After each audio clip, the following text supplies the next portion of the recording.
It's the MasterChef Semi-Finals. Last time, the pressure reached new heights. Whoa! Keep calm, be fine. At the end of which, Nisha was sent home. Bye, guys. All the best. Now just 7 hopefuls remain. I'm feeling absolutely exhausted. I think we all are, but I won't stop. I won't stop fighting. Really don't want it to end. And I think the best is yet to come. I've earned my right to be here and I want to stay here. So, yeah, let's get the knives out again. Now, Gnocchi! Gnocchi burning! they'll be thrown in at the deep end. Yay! Come on, come on, come on, come on, before it all melts. Cooking a VIP lunch for a monumental occasion. Before returning to the MasterChef kitchen to fight for their place.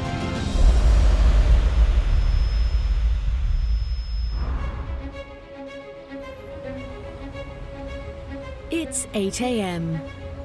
and the semi-finalists have arrived in the political heart of London.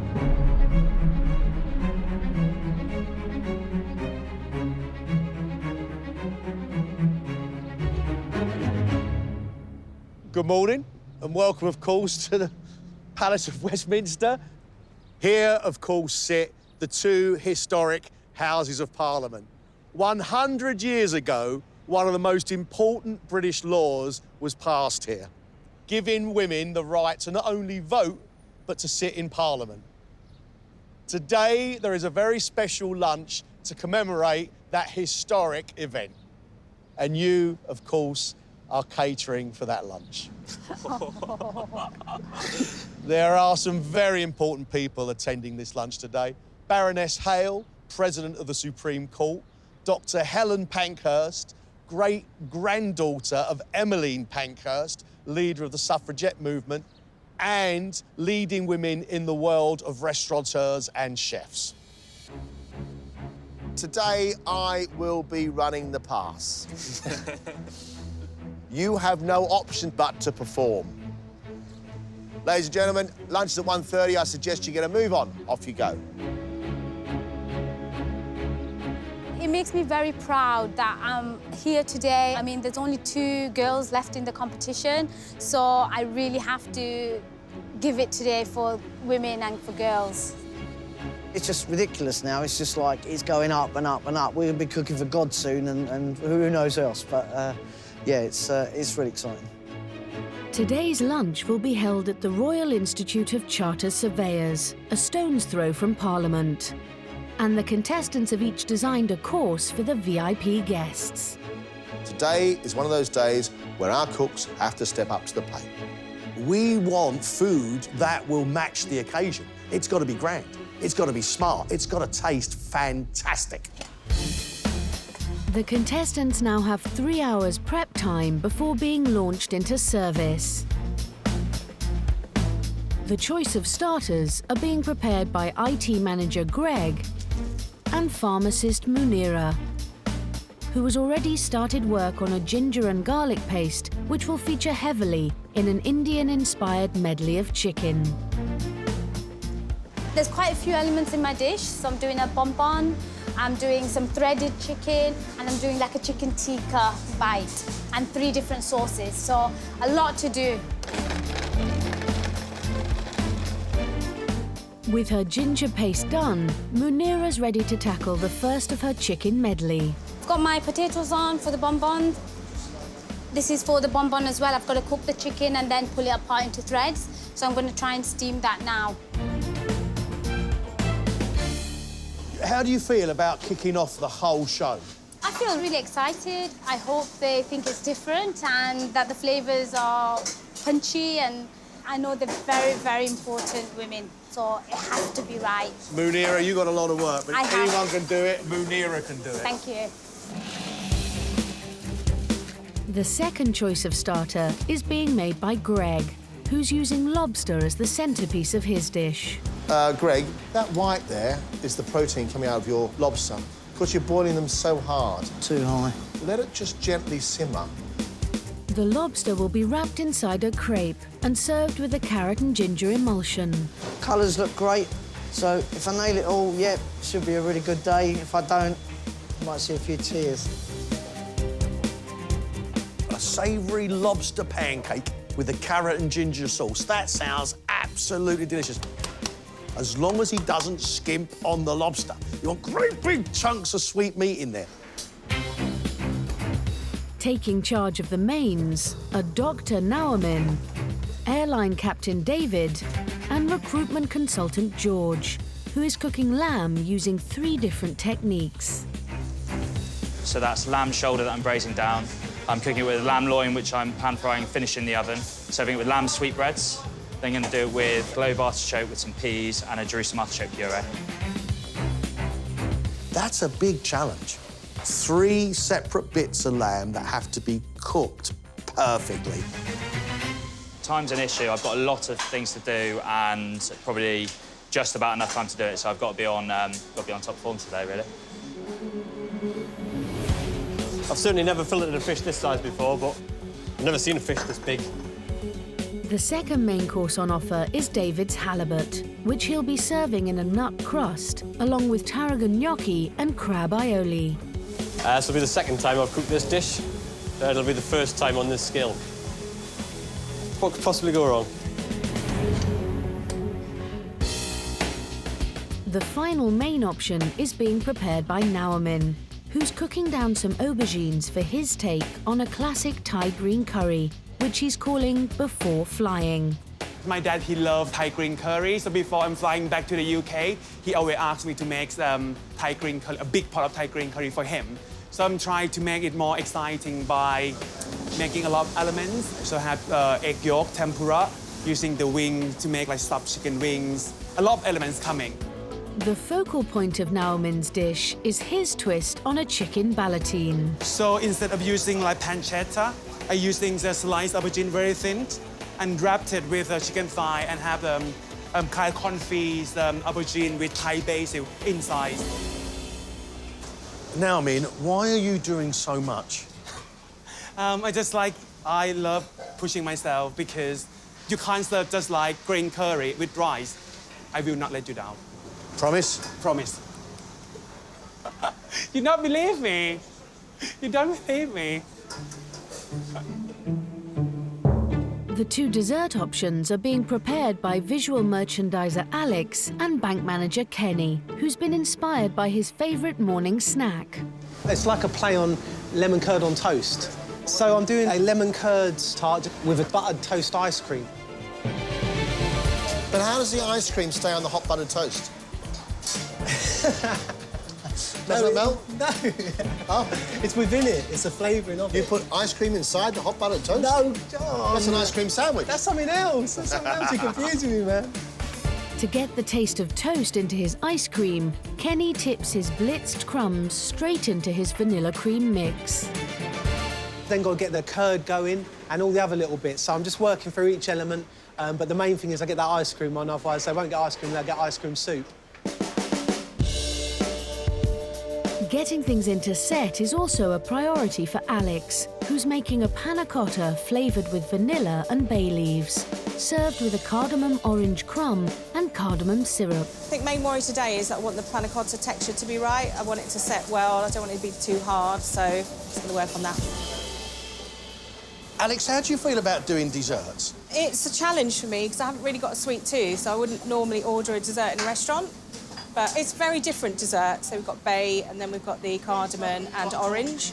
So I'm just trying to balance those flavours on the plate. I want to give it my best shot. There's no pressure then. Upstairs, final preparations are underway for today's historic celebration. Organised campaigns for women's suffrage or the right to vote began in 1866, when the first petition was presented to Parliament. The cause gained momentum, and in 1903, a new movement emerged. They became known as the Suffragettes, and their leader was Emmeline Pankhurst. What she is associated with is that statement that just continuing the normal way, just quietly demanding change was not going to do it. That they were going to be much more active about it. They were going to make sure that women got to vote. The suffragettes took drastic measures, civil disobedience led to arrests and ultimately hunger strikes. Their campaigns, whilst controversial, played a crucial role in the battle for universal suffrage. The number of people who have said to me, you know, I vote because of an acknowledgement of all that your great-grandmother and thousands of other women suffered to get us to this point. You know, it's an affirming statement about feeling linked to the past, feeling that sense of commitment to continue the struggle in a way, continue the voice.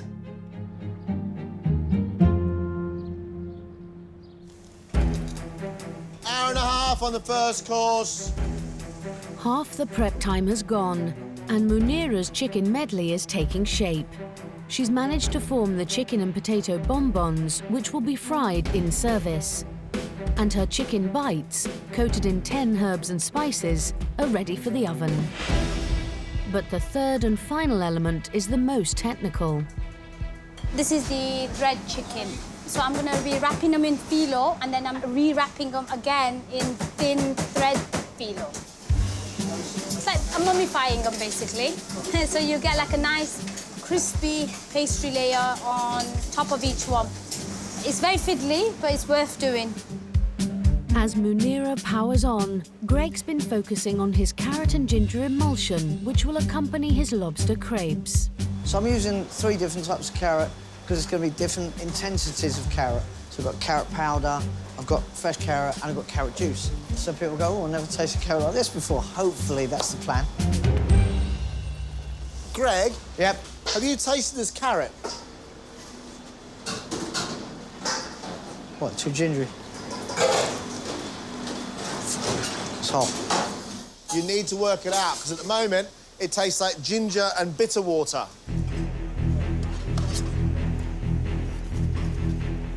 I've got a lot of ginger in there. I think I may have taken it too far. I should have tasted it as I went. So the only way you can do it is to experiment. Well, that's very sweet, isn't it, that carrot powder? Small amount, going. Right, good. Go on a bit more. Go on. That's it. Now, make a formula that you're happy, not I'm happy with, you're happy with. OK, thanks, Sean. OK? While Greg tries to save his sauce, over on mains, George has been working on the accompaniments to his trio of lamb. I've prepped all of the artichokes now, so that's the Jerusalem artichokes and the Globe artichokes. The lamb shoulder is cooking now. Need to prep the sweetbreads. Oh, and then, of course, I've got the lamb loin to cook as well, and some peas, and make the puree, and do a lot, really. So, yeah, I've got a long way to go. Have you realised how long it's going to take to plate this up? I could do it in about probably 30 seconds. Can you? Maybe a bit more, actually. Can you? Maybe a bit more, maybe 45 seconds. But hopefully I'll get a good assembly line going and should be OK.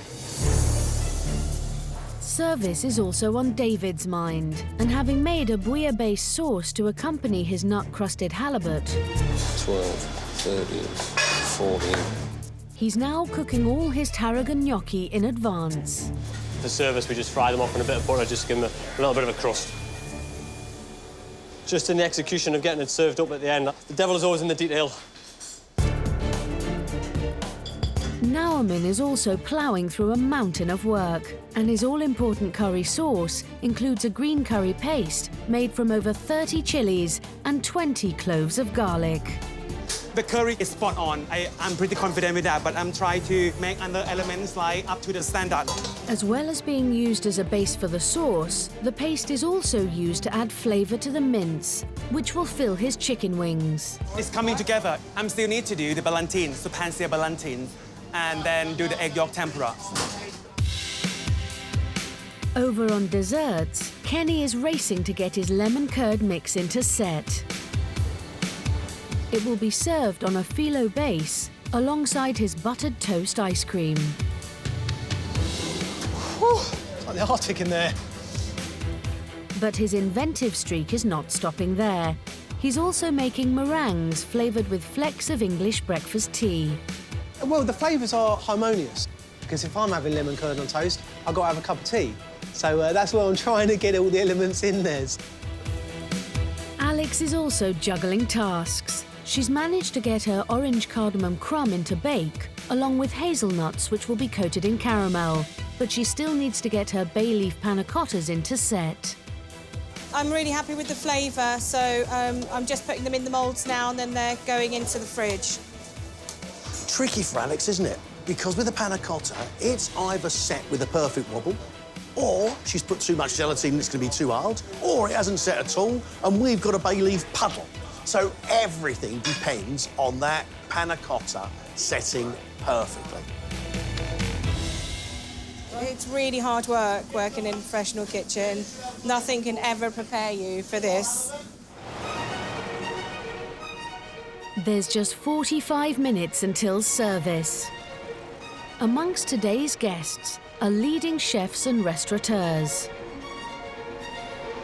Former BBC Chief News Correspondent Kate Adie, broadcaster Dame Jenny Murray, space scientist Dr. Maggie Adorin-Pocock, journalist and MasterChef finalist Kirsty Walk, and President of the Supreme Court, Baroness Hale.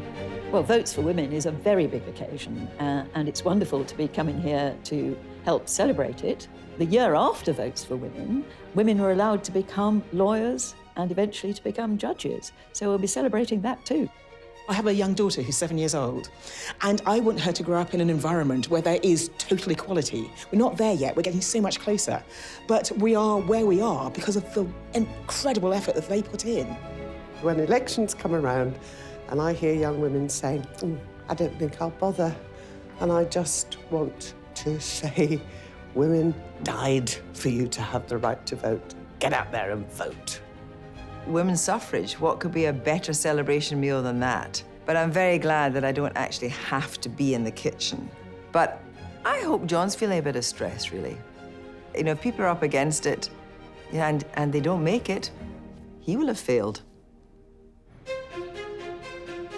Service is imminent. Right. And Munira and Greg will be first up. I think we're back from the brink there on the sauce. Adding the carrot powder, so it's not packed the ginger quite a lot. So I'm happy about that. Greg, you need a push, mate. Yep. You got your crepes all to be trayed up. Okay, I can't hold back service for you. Okay. Meanwhile, Munira is almost ready. So I've still got to fry everything. So yeah, now it's important to try and get everything together. So I'm hoping I can get it done. Guys, orders will be coming in about 4 minutes' time.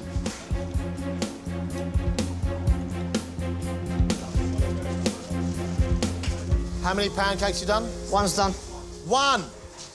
Brilliant. It's a really different atmosphere in here today, yeah. This is kind of work, John, like, you know, proper chefy John. Scary, really scary.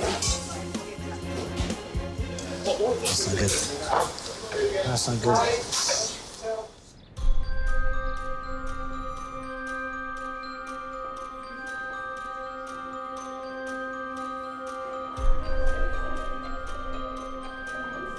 I think as the menu as a whole, you know, it's very ambitious. You know, there's some great sounding things on there, some interesting flavours.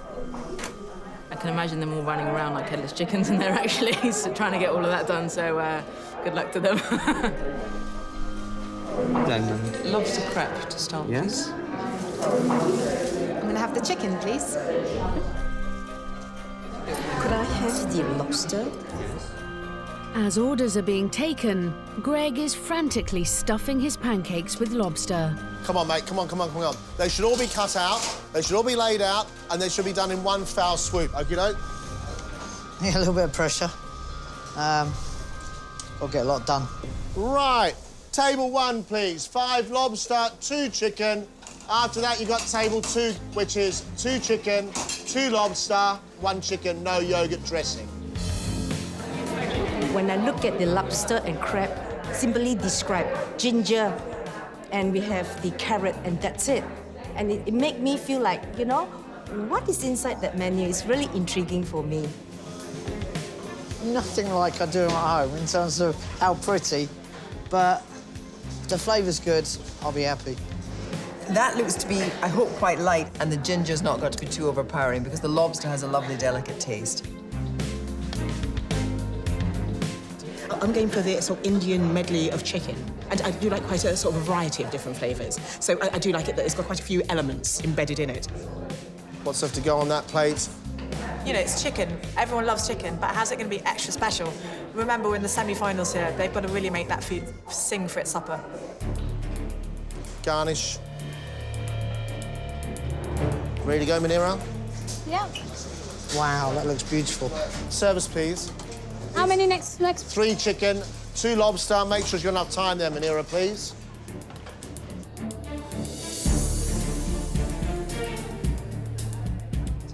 Look at that. It's this lovely shape and with a tiny little flower on top. Very delicate. This looks so pretty. I almost don't want to eat it because it looks too pretty. I do. Yeah. But I will. Service, please. Right, next table's 1 lobster, 4 chicken. Hold back, Greg. Right, just 1 second. I'm frying my chicken balls. All right. With fewer elements to plate, Greg must wait while Munira fries off extra bonbons from scratch. Sorry. Tell me when you're ready, Munira. Yeah, nearly done.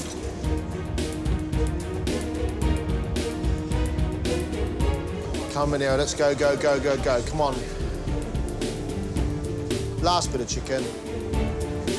Looks lovely, Munira. Thank you. Service, please. You're done. All starters gone. Well done. Thank you. Wow.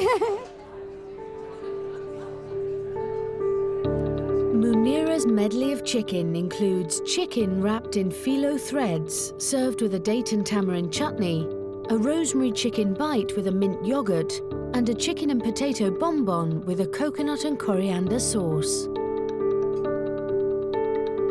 That was unbelievable. That was really good. You can get stressed plating up because there's so many different components.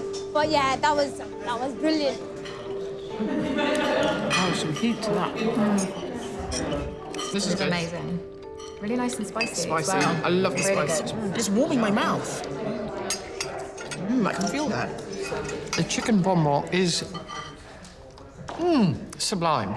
My mouth is singing, which is great. The balance was perfect. It's just how they've executed is brilliant as well. Oh, yeah. I mean, there is a real treasure trove of beautiful textures and flavours here.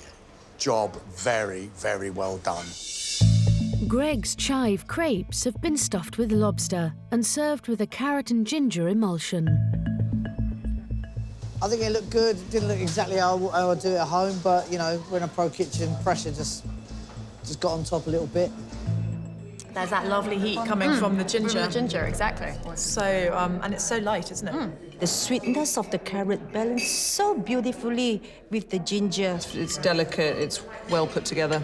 Delicious. But I thought that the flavour did swamp the taste of the lobster, which is it's not a terribly strong taste anyway. With starters done, it's time for mains to take centre stage. Now I'm in. What do you got left to do, please? Egg yolk tempura. Quick, quick, quick, quick, quick. Yeah. But he's only made this tricky element once before in the professional kitchen.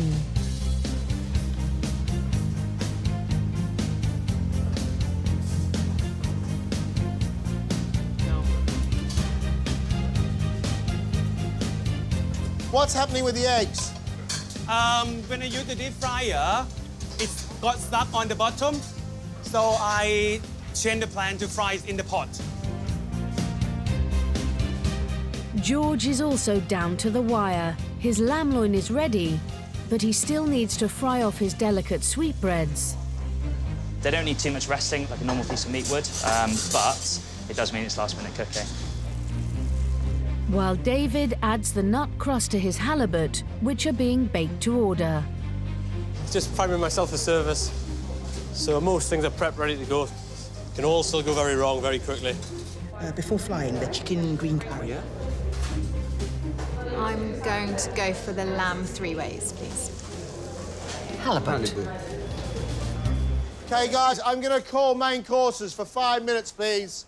Table 1 will need 4 halibut, 2 lamb, 2 chicken. David? Yeah. The fish obviously needs to be cooked perfectly. gnocchi needs to be light. They can be quite dense. I also think it's really, really hard to cook fish for large numbers of people. So I think that's probably the biggest challenge. David, service time is in your hands. How long? It's going to be 3 minutes for cooking, 1 minute for plating. 3 minutes on the first lot. Yay! Nauman's egg tempura are made.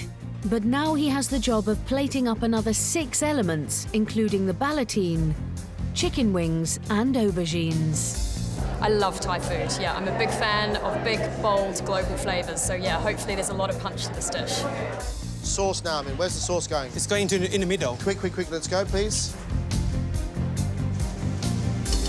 George, you should be plating for me, please. Loin, shoulder and sweetbreads. There's a lot of cookery techniques in there to get right. Anything else, George, on that? Artichokes? Yeah, artichokes going on last, John. I've eaten artichoke once, and I loved it, so... How long, David? 30 seconds.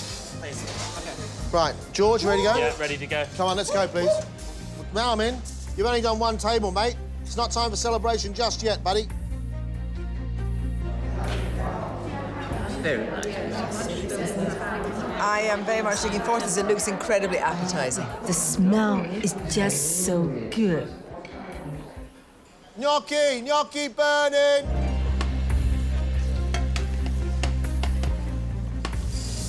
That pan just gets really hot. Don't know why. One of them things. Almost there, John just needs sauce. Come on, David, I've got these main course ready on the pass, mate. Hold back on 1 more chicken in a moment. Looks very nice now, Thank you. Right, let's go. 1 fish now, please. 4 lamb, 1 chicken coming up. Come on, push. Come on. Done? Yeah. Service! Gentlemen, well done, your main courses are over. Well done. Oh, well done, boys.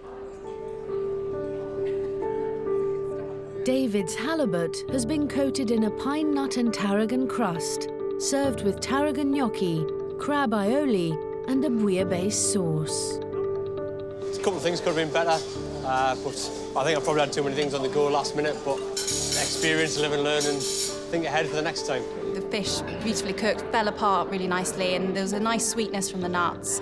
Gnocchi are very, very gently flavoured. They're nice, but the fish itself, which dominates, and rightly so, is delicious. Nauman's Thai green curry includes a ballotine of chicken and chicken wings stuffed with aubergine, egg yolk tempura, grilled baby aubergines, crispy chicken skin, and a green curry sauce. Oh, look at that. My egg yolk just burst with definite drama. I think I'm very, very, very pleased, very happy what I have done today. I'm very proud of myself. The Thai green curry sauce is absolutely fabulous. It really is one of the best Thai green sauces I've ever tried. I'd say really wonderful. Love the chicken skin. Crispy chicken skin, it adds another dimension. It just worked really, really well. From plating to seasoning was perfect. I can't find any fault in that dish. George's lamb shoulder, loin and sweetbreads have been served with globe artichokes, peas and a Jerusalem artichoke puree. Yeah, I feel amazing right now. It was a hell of a lot of fun. Yeah, great to get the dishes out. I just hope they like it. The loin, the shoulder, loved it. Really did. But the sweetbread, no, I found it fatty, but I did try. I thought the artichokes were lovely. I mean, the globe artichokes are such a tricky thing to prepare and cook. They were beautifully cooked. We've got 5 minutes, guys, and desserts, please. It's the moment of truth for Kenny's lemon curd. Lift it up. Beautiful. Well done, mate. And Alex's panna cotta. I'm relatively happy. My panna cotta's a little bit too firm, firmer than I would like. Could I have the buttered toast, please?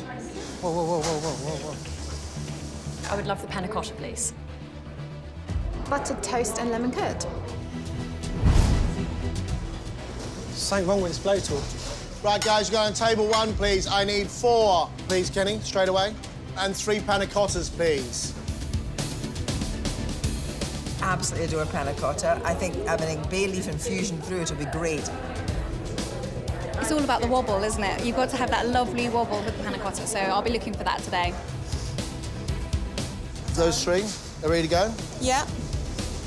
Lemon curd tart sounded the right option. Tasty. Ice cream? Yeah, I got it. Come on then, let's go. Buttered toast ice cream. Really interested to see what that delivers. Come on, Kenny, come on. Go on table 1, don't worry about that. 3 more now, please. This is a moat leading to the castle, and the castle is delicious. Behind it is a huge army of ice cream. It's absolutely wonderful, and I've got to assault it quite soon. How's that wobble? No, there's no wobble. So we're going on table 2 now. 3 panna cotta, 2 toast. And then after that, I've got 3 more panna cotta, 1 toast. Oh, start Come on, come on, come on, come on, before it all melts. With the orders mounting, speed is everything, as the heat of the kitchen is threatening to ruin the desserts. Kenny, they're getting hot, mate. Quick, quick, quick, quick, quick. That's 2. Service, please. Come on, Kenny. Go, go, go, mate. Go. Good. Let's go. Service, please. Gel.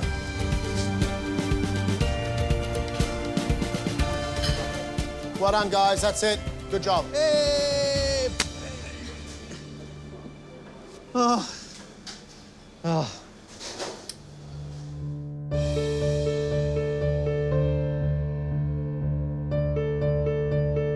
Alex's bay leaf panna cotta has been served with an orange and cardamom crumb, caramelized oranges and hazelnuts, and a cardamom syrup.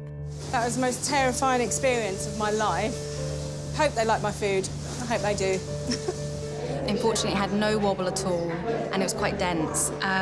But however, the flavours did work. Well, I'm not quite sure if I could taste bay leaf specifically, but it had a clean, sharp taste, which was well offset by the slightly more sweetness of the crumbs. Caramelized orange and hazelnuts, I loved it, so I think everything was good. Loved the way it was presented, too.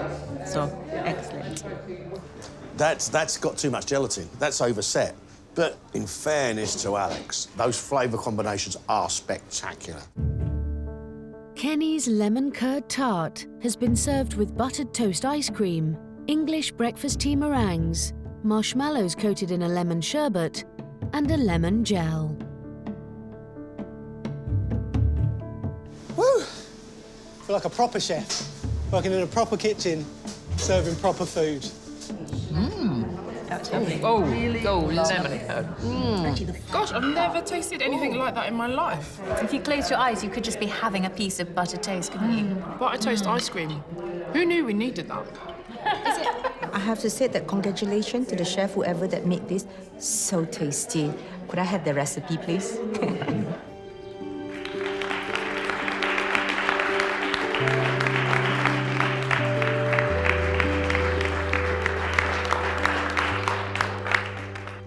My name's Helen Pankhurst. I'm Emmeline Pankhurst's great-granddaughter. So it's wonderful to be here at this celebration, having a wonderful meal, and really appreciate all the effort that went into making it. I can imagine you've perhaps been a bit nervous, tense, while we've sat here, relaxed, happy, having the most wonderful time. Thank you for giving us a delicious meal.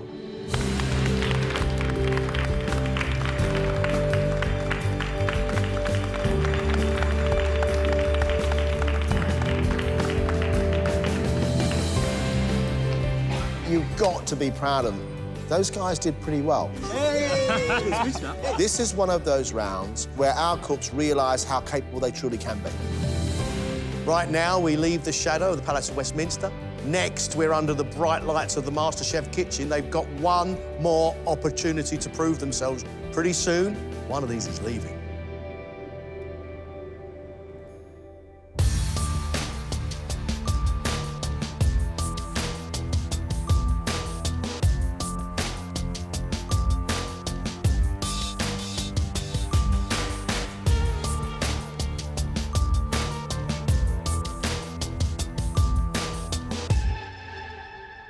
Welcome back. I honestly thought the last round was fantastic. This round, you have to work exceptionally hard. We want from you one plate of food inspired by somebody you admire. That means there's got to be true heart, true feeling in this dish. You've got 2 hours. That's a huge amount of time to show off how good you've become throughout this competition. Because at the end of this, one of you is leaving us. Ladies and gentlemen, let's cook.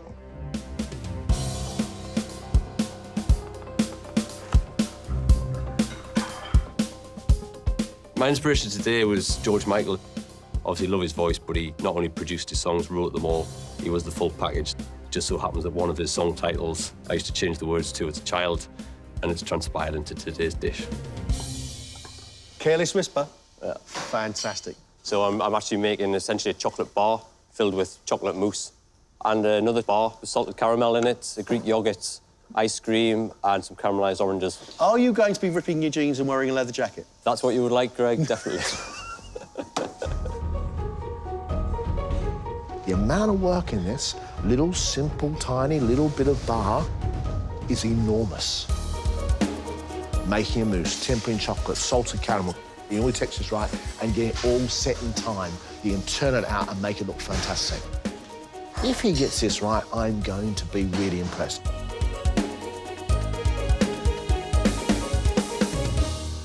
Kenny, your bench is full of ingredients. What is it you're making? So I'm making a rich beef consommé, some apple chutney jelly and a custard royale. What's a custard royale? So it's a savoury set custard. It's something that used to be eaten in banquets and things like that to show a bit of flair. Who is the person that you admire that inspired this dish? So this dish is inspired by the late, great Sir Winston Churchill. And the reason that is it was well documented that he used to, even after a heavy meal or a banquet, always go and enjoy a light consommé or a light soup. What is it about Winston Churchill? His strength, his leadership, his attitude? Yeah, what is it? It's his dogged determination to get on. You want to capture the spirit of the Blitz, mate, don't you? I do, exactly. That's what I'm trying to do. A really inspirational quote from Churchill, especially for this competition, would be never, never, never give up. And I don't think I've given up just yet, so I'll take that one. A great consommé is crystal clear. It has the flavour of the meat that it's using, and Kenny's using beef. If Kenny doesn't get that consommé right, we've got a cloudy pool of soup. Nobody, including Winston Churchill, would accept a cloudy bowl of soup.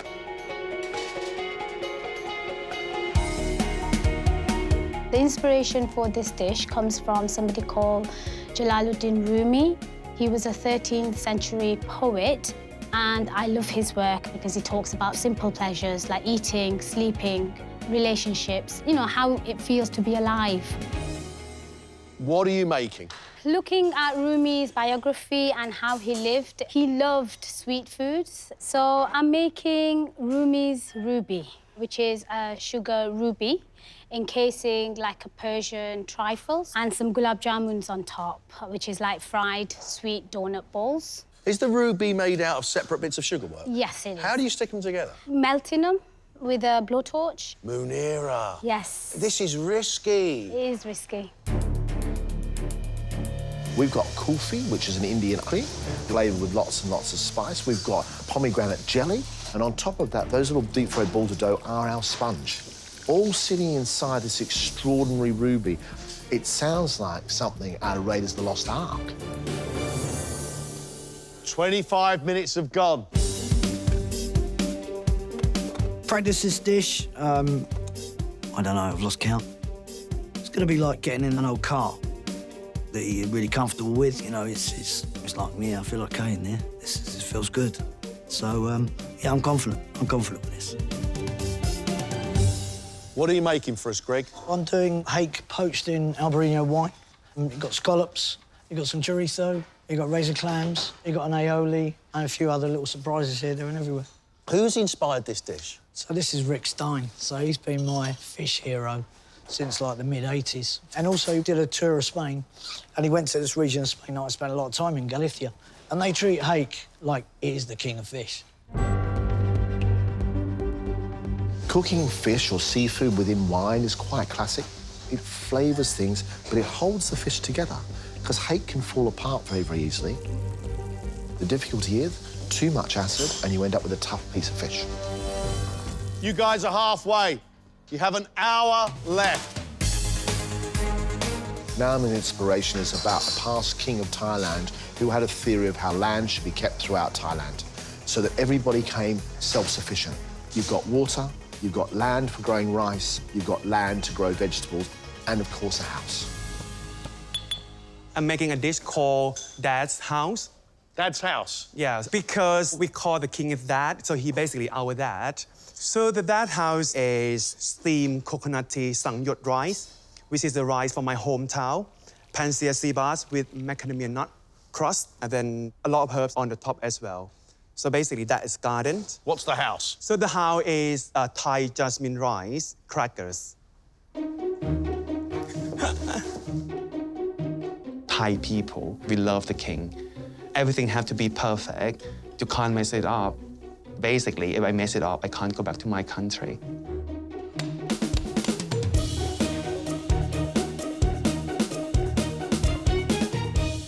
What's your dish, George? So I'm doing a trifle today. Are you really? I'm doing a trifle. George, it's not going to be a standard trifle, is it? No, it's not, actually. Its inspiration is Isambard Kingdom Brunel.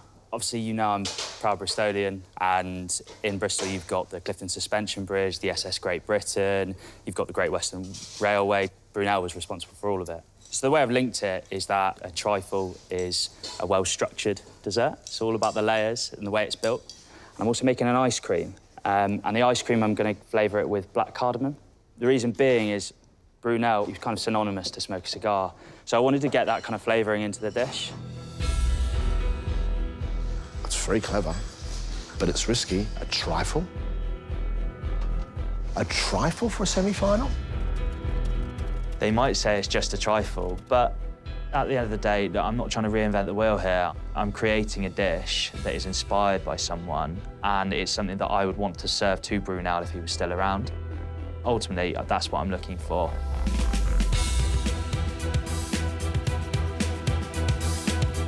Alex is going back to her Portuguese roots, and she's producing migas and a sorda. A sorda is a classic Portuguese soup flavoured with coriander, loads and loads of garlic, and bread. Migas, it's a bread cake with lots and lots of garlic. And some pan-fried quail, a quail croquette on the side. It sounds great, but it's got to be full of flavour. Who is this dish inspired by? It's inspired by a Portuguese singer called Marisa. She sings a style of music that's synonymous to Portugal called fado. But I've picked this particular song of hers called O Gente da Minha Terra, which translates as People of My Land. When I listen to that song, I think of these two dishes that my dad always used to make for me when I was a kid, and I used to just look at them and think, why is he just feeding me, like, bread and water? But it kind of comes from, you know, his mum and his grandmother. Are we saying it's not just your heritage in this? There are centuries of Portuguese heritage in these plates? Yes. I really hope your dish is as beautiful as your story. Thank you. These dishes are rustic Portuguese dishes, and certain elements of them I've tried to refine. So I just hope that the judges like it, because it's an acquired taste. 15 minutes left, OK? Huge amount of ambition in the room. From Winston Churchill to a king of Thailand and a poet from Persia. We're in for a treat. Looks blingy, looks regal. I like it. I like it.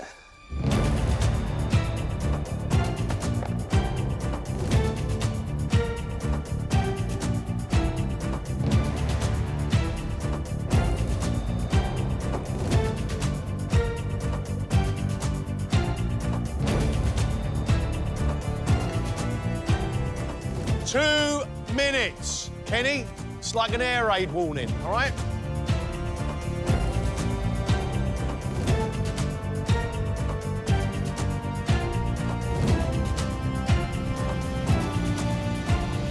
Time is up. please, stop. That's amazing. Wicked. Now I'm in. Bring up your house, please. In memory of the late King of Thailand, Naomin has made Dad's house. Macadamia and coconut-crusted sea bass, topped with a mix of chili, crispy garlic, ginger and lemongrass in a sweet fish sauce with Thai herbs. Served with songyod rice and a house made from jasmine rice crackers.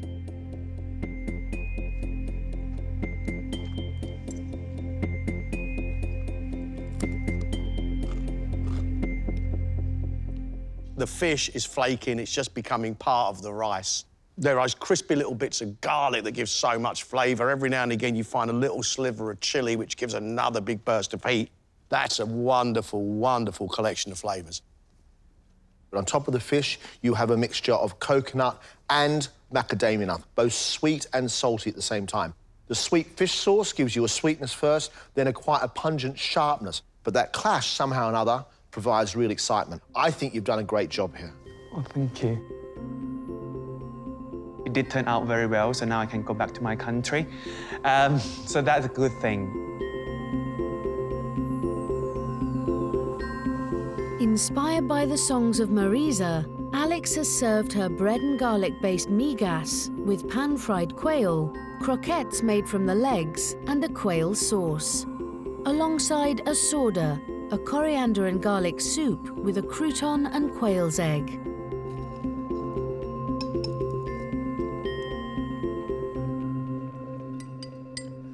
I love your quail. I think your quail is absolutely delicious. It has that reminiscence of roast poultry and stuffing, because the migash is almost the texture of stuffing and it's taken on the flavour, loads and loads of garlic and the pork fat, giving it really intense, almost salty flavour. To be honest, I can give or take the soup. It seems to me to be an unwelcome extra. The main course of quail is, without doubt, delicious. That sauce is heavenly. You were born to cook, Alex, you know that. Your food is fantastic.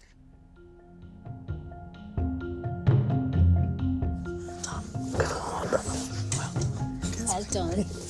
Nailed it. Munira, bring up your ruby.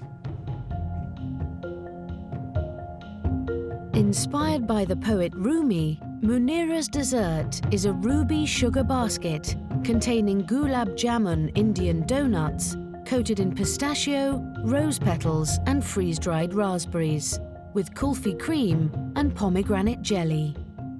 I've never seen anything quite like it. I do appreciate the work and the skill.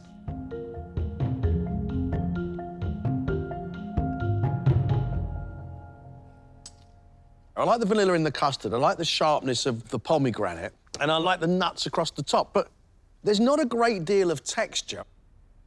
There isn't a lot of texture in here. I think the jelly probably should be a bit more bouncy. Those cakes be a little bit more substantial.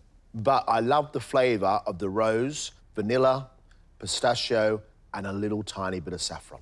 It is, to me, like a Persian trifle. That was a mixed bag of comments. It's just a shame that they didn't love it like I thought they would have, maybe. Greg's idol Rick Stein inspired his dish of white wine poached hake served on an almond aioli and topped with deep-fried mussels under a cloak of Serrano ham, served with scallops and razor clams with diced pepper and chorizo. I've never had something cloaked in ham before.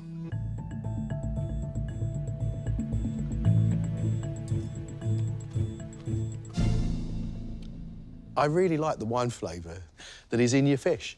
I like your scallop with an almost smoky sweetness of pepper in there.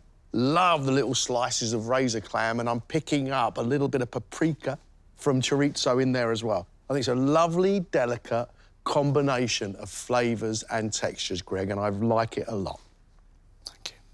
The thing that is holding the hake and the scallops together is the aioli. But the aioli, when it's got with the razor clam, destroys the whole flavour of the razor clam. Lots of work in here, but for me, not a harmonious plate of food. Felt pretty good. One or two little things, but at this stage of the competition, you know, that perfection he's searching, is difficult. Inspired by George Michael's song Careless Whisper, David's made 2 chocolate mousse bars, one flavoured with salted caramel and the other with balsamic reduction and chocolate soil, served with caramelised oranges and Greek yoghurt ice cream. Why have you broken one in half? Sorry, I've been careless with my whisper.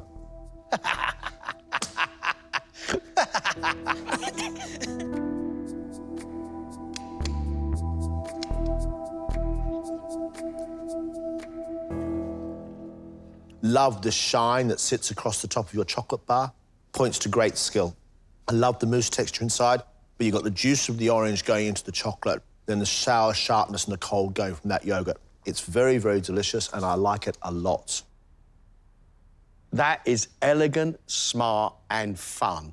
And that, to me, is the epitome of a fantastic dessert.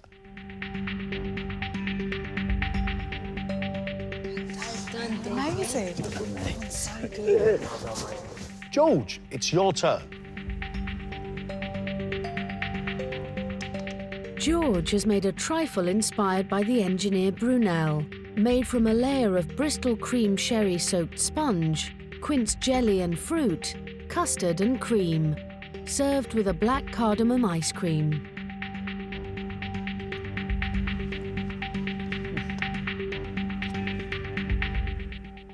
You've been very generous with that booze. There's real heat in there as well, which matches the almost pear-like quality flavours of quince.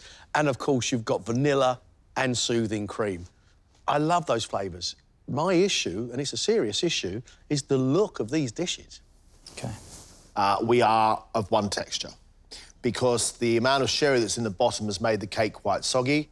The jelly itself isn't very firm, so it disappears in your mouth. But I love your ice cream. I think the ice cream is inspired. I said before today started that I needed to absolutely nail my dish and that everything had to be perfect because when there's errors, when there's mistakes, then you're not safe in this competition.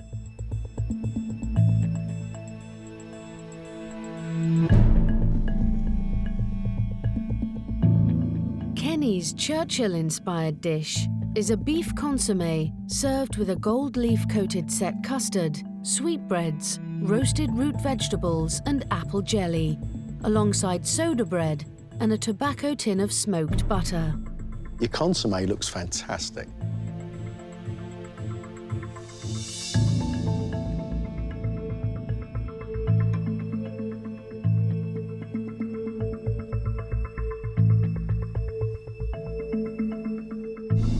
It wouldn't work without the quality of that consommé. That is beefy and it's going sweet. And then you've got the delicate texture but lovely meaty flavour of sweetbreads. That is superb. Savoury custard is a new one on me. Covered in gold is very, very smart indeed. I just love it. Great flavours, great ideas, love your presentation. That is fantastic. Kenny, this may be your finest hour, I think.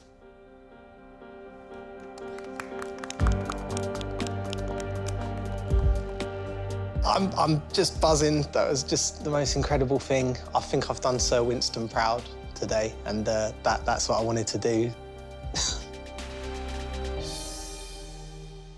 Some of that, John, was outstanding. I mean, properly outstanding. For me, dish of the day was Kenny. Getting a consommé absolutely crystal clear within 2 hours and that amount of flavour, that is tough. My dish of the day is David and his chocolate bars inspired by George Michael. Amazing food. I think Naomi today cooked the most daring dish he has in the competition so far. It had flavour by the shovelful, and it was, quite frankly, John, absolutely delicious. Alex, I think, deserves a place in the next round. I don't care much for the soup, that's OK. The main event of the quail was absolutely stunning. Greg did come in for criticism, but by and large, I think Greg's was a decent dish. Some nice flavours on there, a little bit of technique, and he cooked his seafood well.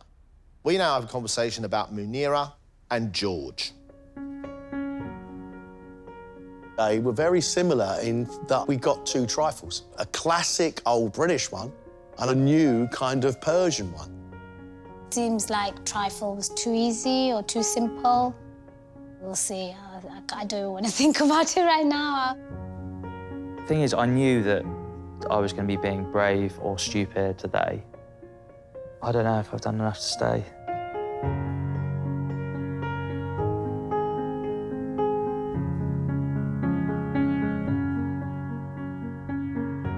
I have to tell you, it was a privilege to watch you guys work today.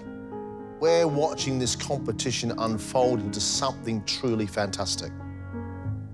It is with regret that we're going to now say goodbye to one of you.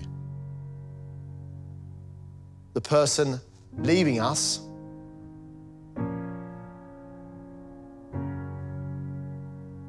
is George.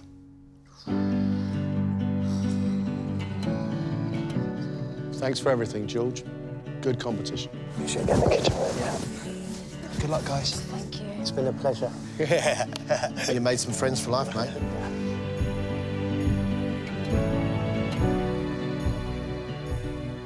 I know it was a massive achievement getting to semi-finals, and it's something that I'll cherish with me for the rest of my life. But I just didn't want it to end. And I obviously wish everyone who's left in the competition the best of luck, because they're all mates and they're all amazing, so.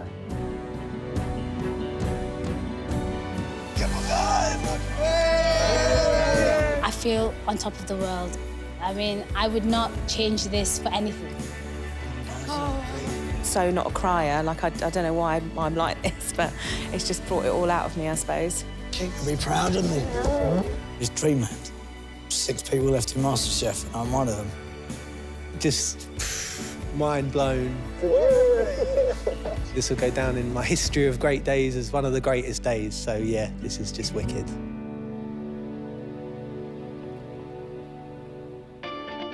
Next time, the remaining 6 cooks are pushed to their limits. Go get them! As they battle for a place in the finals. What the hecky-decky is that? This looks to me like the illustration of a diet. It's very good indeed. We've got a serious talent on our hands.